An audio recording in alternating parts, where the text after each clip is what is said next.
It started with a drawing. My 6-year-old daughter, Lily, has always loved coloring. Every evening, she'd sit at our small kitchen table with her box of crayons, drawing pictures of us, me, her, and our little brown cat, Pumpkin. Her drawings were always bright and full of life. We were always smiling, holding hands under sunny skies.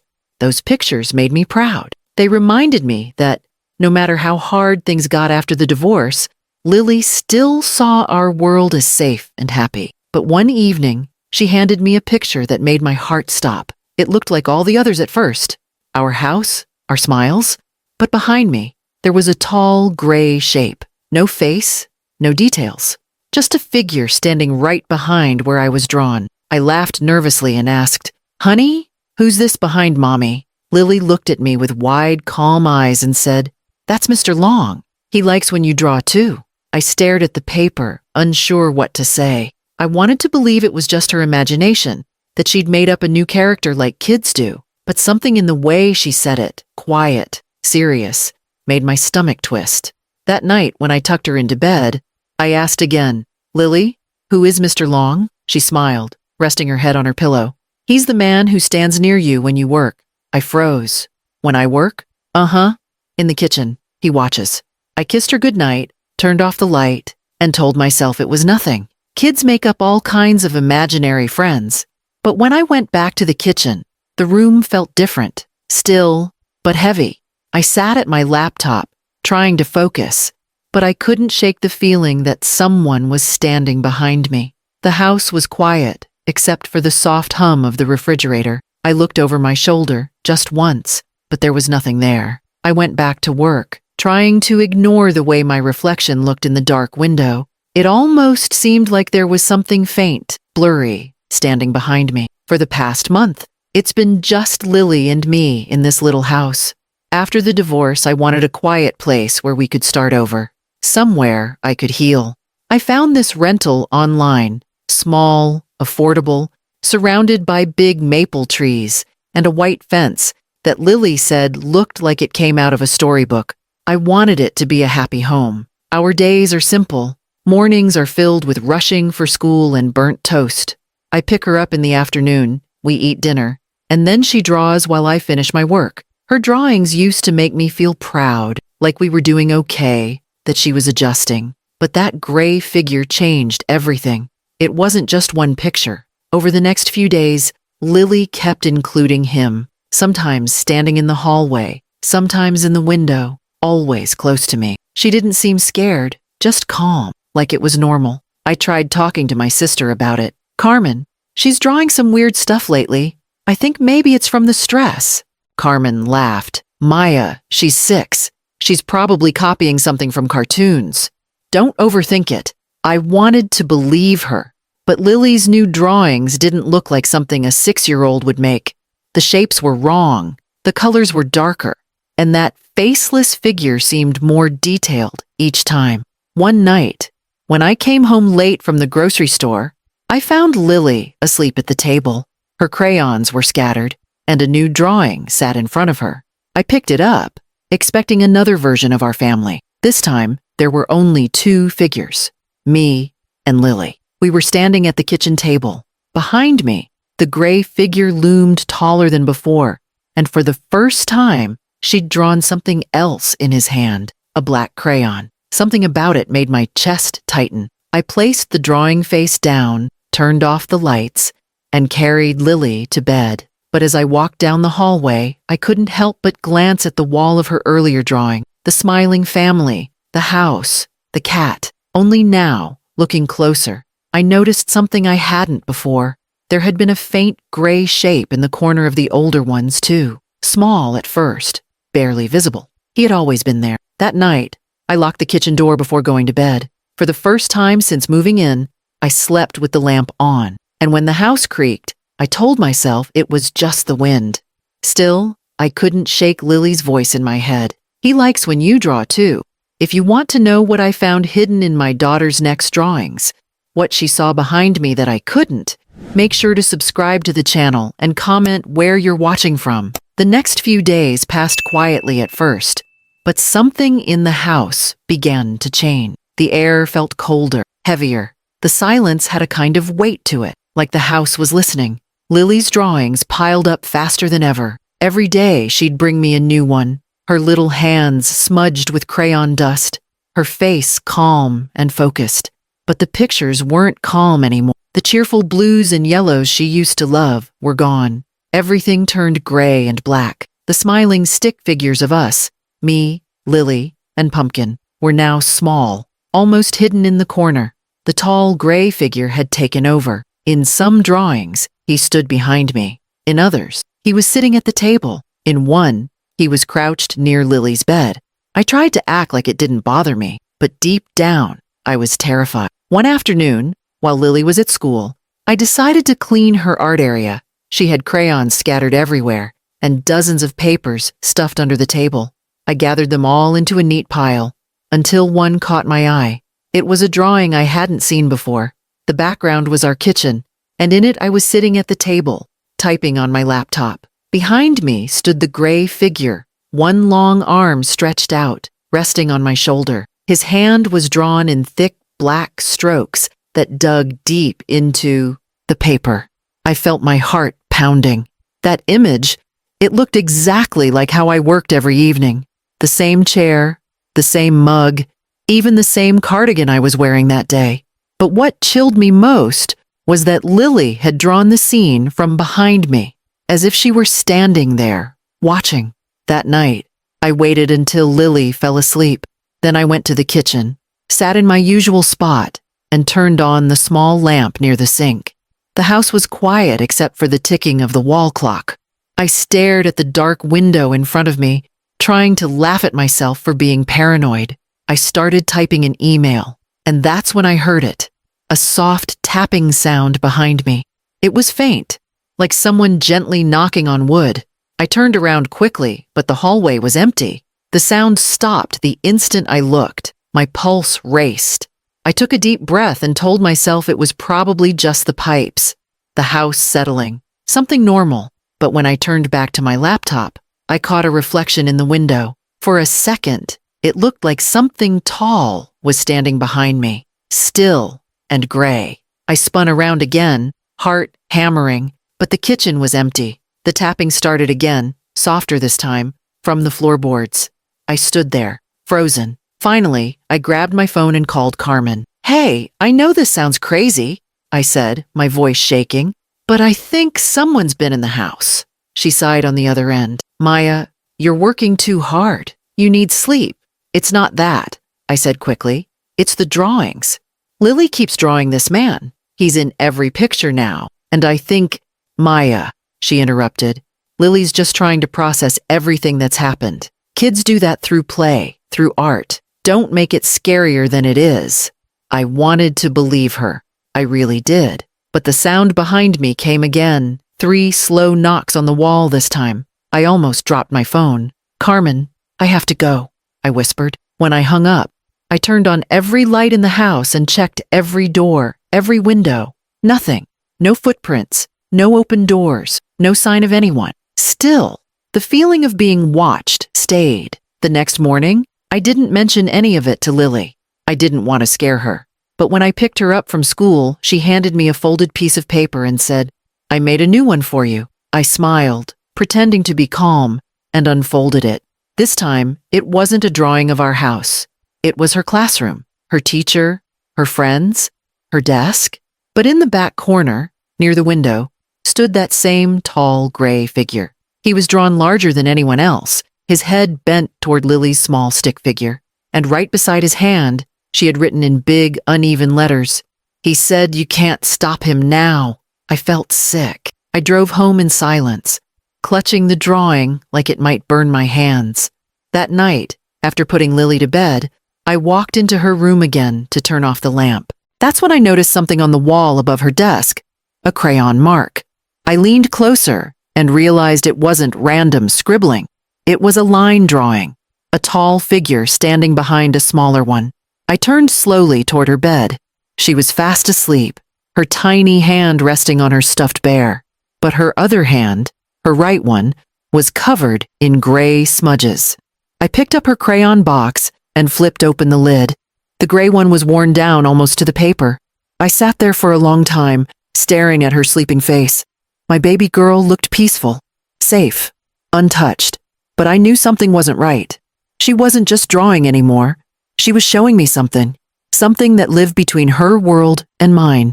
For the first time, I realized this wasn't about imagination or stress. It wasn't even about fear. Whatever she was drawing wasn't coming from her. It was coming through her. That night, I locked every door, turned off the lights, and sat awake until dawn. I didn't see him, but I felt him. The weight of someone standing right behind me, just like in her pictures. Watching, waiting. The next morning, I woke up with my head resting on the kitchen table, sunlight spilling across the drawings I had left scattered during the night. My coffee had gone cold hours ago. For a second, I didn't remember falling asleep there. Then I saw Lily's latest drawing again, the one from her classroom, with that message written in those shaky little letters. My stomach twisted all over again. I knew I couldn't ignore this anymore. I had told myself it was her imagination, maybe stress from the divorce, or nightmares. But that voice in my head, the one that had kept whispering since the first drawing, wouldn't stop saying, "Something else is happening here." I decided that I needed proof, not just for myself, but for Lily. If there really was something in this house, I had to see it with my own eyes. So, that day, while Lily was at school, I went to the store and bought a small security camera. I told myself it was for peace of mind, but deep down, I was terrified of what it might record. I set it up in the kitchen, aimed toward the table where I usually worked, and connected it to my phone so I could check it any time. That night, I sat at the same table with my laptop open and a mug of tea I barely touched. Lily was asleep upstairs. I worked for a while, trying to keep my mind busy, but every little sound pulled my focus away. The soft rattle of the air vent, the creak of the refrigerator, even the ticking of the clock. After a while, I turned off the lamp beside me and left only the camera's small blue light blinking in the corner. When I checked the recording the next morning, my hands started to shake. Around 2:48 a.m., I saw myself sitting at the table, typing on my laptop. Everything looked normal until something in the background flickered. In the reflection of the kitchen window, there was a faint shape, a tall, blurry figure, standing just behind me. It wasn't detailed, just a long shadow where nothing should have been. The shape didn't move. It just stood there, still, until the camera froze for 2 seconds, and the image distorted. When it cleared again, I was gone from the frame, but the reflection remained. I slammed the laptop shut and sat back, shaking. For a long time, I didn't move. Then I played it again, this time watching closer. The shape wasn't random. It had shoulders, a long neck, and a head slightly tilted to one side. The exact posture Lily had drawn over and over. When I picked Lily up from school later that day, she was quiet in the car, her face pressed against the window. Halfway home, she said softly, "Mom, Mr. Long doesn't like when you take his picture." My grip on the steering wheel tightened until my knuckles turned white. "Sweetheart," I said, trying to keep my voice steady, "how do you know that?" She looked at me then, her eyes wide and serious. "He told me. He said you shouldn't watch him. He says you can't stop what's coming." I almost pulled over right there. My throat felt dry. "Honey, Mr. Long isn't real. He's something you made up, okay?" She shook her head slowly. "He was real before we moved here. He just followed us." That night, I couldn't eat. I couldn't even sit in the same kitchen where I'd seen that reflection. I called Carmen again, but this time she didn't laugh.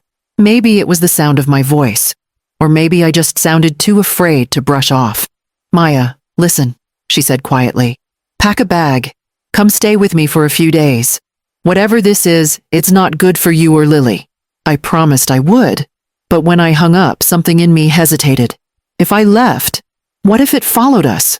What if it stayed with Lily no matter where we went? I had to face it here. I had to know what it wanted. So I made a plan. I moved the camera to Lily's room that night. I told her it was to make sure she didn't have nightmares. She smiled and said, "Okay, Mommy, but he won't like it." After she fell asleep, I sat outside her room with my phone in my hand, watching the live feed. For an hour, nothing happened. She rolled over a few times, cuddled her bear, and drifted deeper into sleep. Then, just past 3 a.m., the image on my screen flickered. The corner of her room, where the nightlight glowed faintly, darkened suddenly, like the light had been swallowed. From the shadows, something started to take shape. A long, thin outline. My hands were shaking so hard I almost dropped the phone. The camera distorted again for a second, and when the image cleared, Lily wasn't alone. There was a shape standing near her bed. Tall, faceless, its head bent toward her. It looked like it was watching her sleep. I burst into the room, my heart hammering. The lights flicked on, and Lily sat up, startled. The air was freezing cold, my breath visible in the glow of the nightlight. But there was nothing there. The space beside her bed was empty. "Mom," she said softly, rubbing her eyes. "He's gone now. You scared him." I hugged her tightly, unable to speak. But over her shoulder, I noticed her sketchbook open on the nightstand. A new drawing filled the page, done in gray crayon, like always. It showed me standing in the doorway, my arms around her, and behind me in the same drawing, there he was again, taller, clearer, closer. I didn't sleep that night. I knew there was no pretending anymore. Whatever was haunting my daughter wasn't just in her imagination or in her drawings. It was real, and it was getting stronger. And somehow, it wasn't just after her. It was after both of us. That night, I decided I couldn't wait any longer. Whatever was happening had gone too far, and I was done pretending this was something I could ignore. I needed to end it. I waited until Lily fell asleep, then sat at the kitchen table staring at her latest drawing, the one where I stood in her doorway holding her, while the tall, gray figure loomed behind us. Every line of it felt deliberate, like she hadn't drawn from imagination, but from memory. My fingers trembled as I traced over the black crayon lines that formed his outline. It felt like looking at something forbidden. I remembered what Lily had said earlier. You scared him. That meant he could be afraid. That meant he could be confronted. The thought gave me just enough courage to act. I grabbed my phone and opened the camera feed from the device still sitting in Lily's room. She was fast asleep, her small hand resting on her bear, her breathing soft and steady. For a long time, nothing happened. Then the air in the kitchen seemed to change. The hum of the refrigerator dimmed. The clock stopped ticking. Even the outside noises disappeared. The silence was thick, unnatural. I looked up and saw the reflection in the dark window in front of me. There was a shape standing behind me. I froze. My skin prickled as my breath caught in my throat. Slowly, I turned, but the kitchen was empty. My heart pounded as I lifted my phone again. The camera feed had started to glitch, static lines flickering across the screen. Through the distortion, I could still see Lily's bed, and something tall moving near the foot of it. I didn't think. I ran upstairs, my feet hitting each step like thunder. When I reached her door, it was half open. The nightlight inside flickered weakly, casting long shadows across the walls. Lily was sitting upright now, her eyes open but unfocused, as if she were looking at something only she could see. "Lily," I whispered, stepping closer. "It's Mommy. Wake up, sweetheart." She didn't answer. Instead, she lifted a small piece of paper from her lap. "He told me to finish it," she said softly. When I took it from her, my hands started shaking. It was a drawing of our kitchen, the one we were sitting in moments ago. But in this version, I was on the floor, lying still, while the tall gray man stood over me. His hands were stretched toward my face, and next to us, Lily had written 3 words in her uneven handwriting. "He takes faces." Before I could move, the light bulb above us flickered again. Then, from the corner of the room, something tall shifted in the dark. My body went cold. He was there. The figure stepped forward into the faint glow of the nightlight.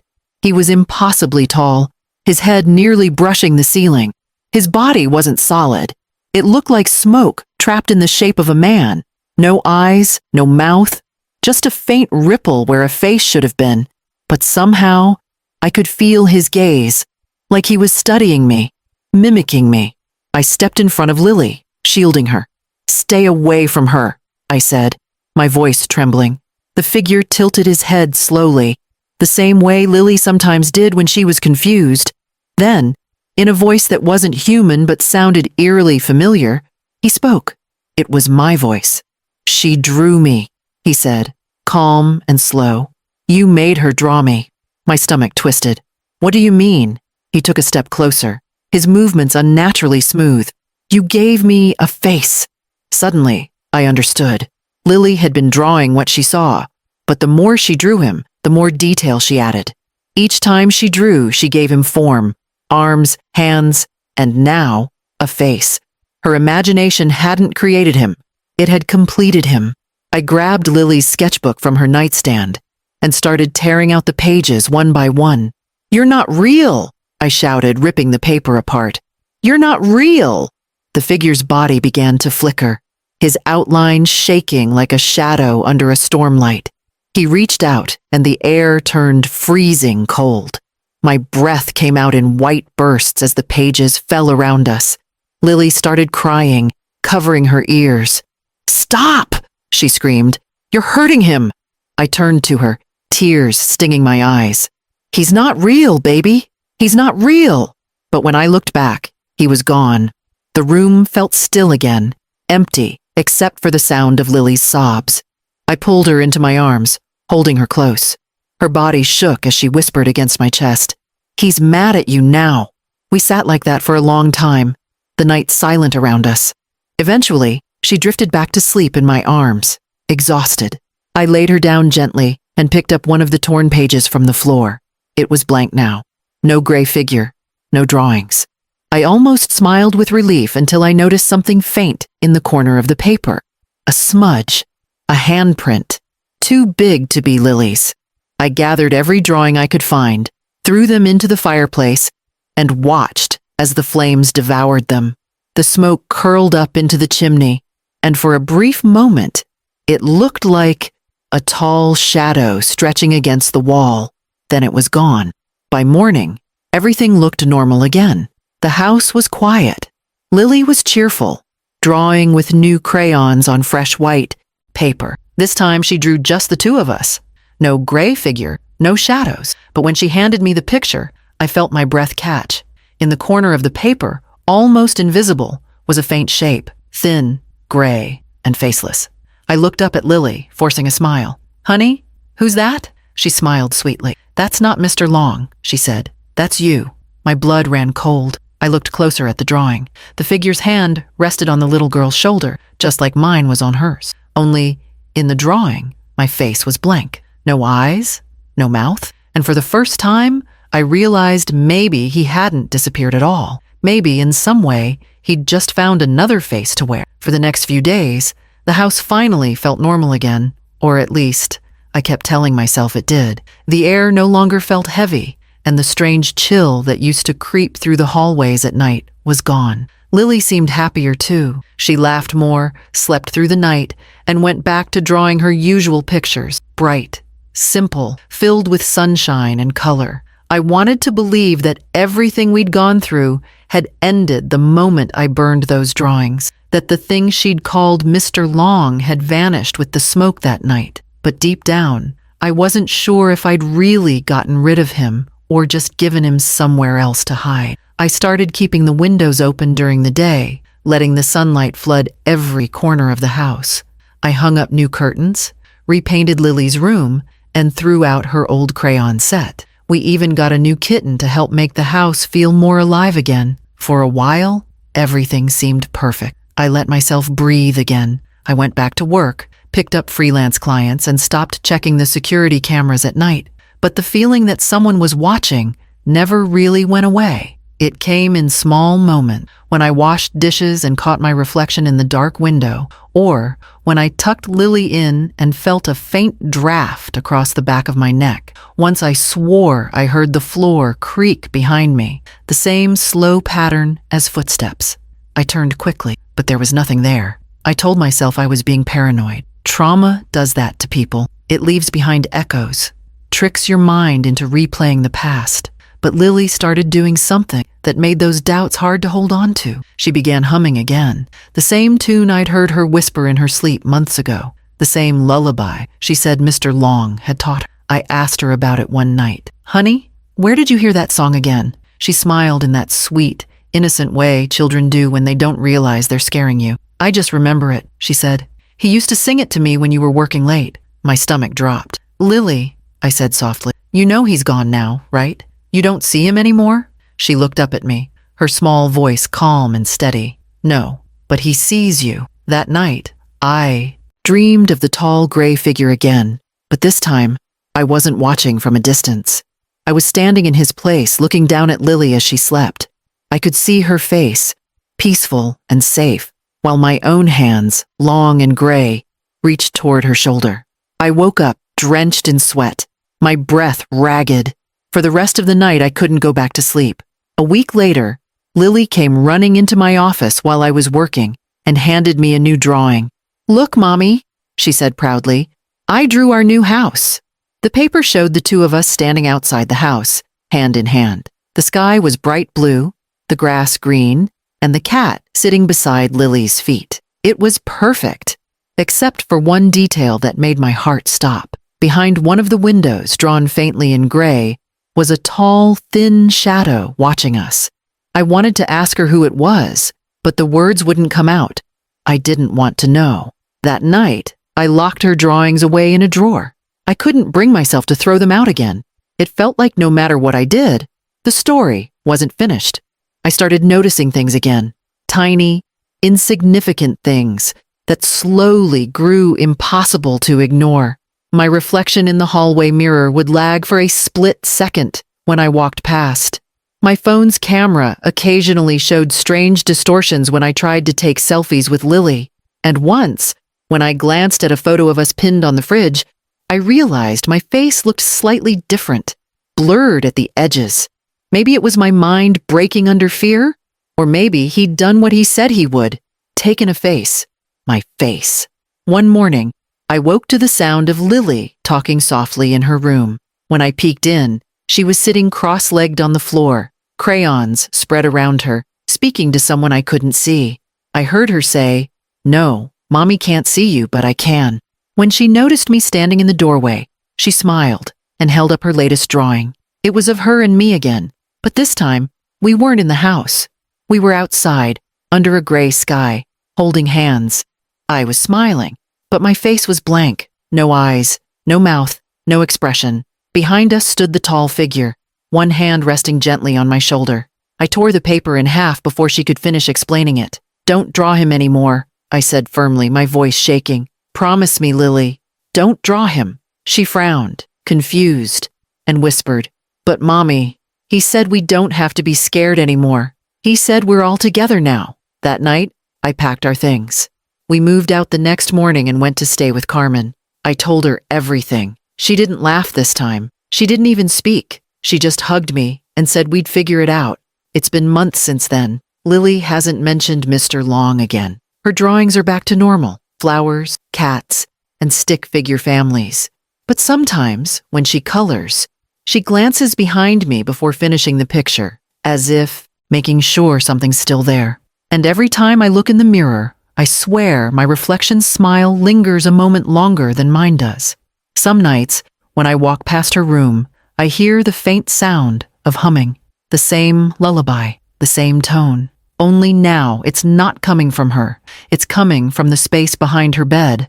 I don't go in anymore. Some truths are safer left unseen. If this story made you think twice about what your kids draw, make sure to subscribe to the channel and comment where you're watching from. And tell me, what would you have done if your child drew something watching you?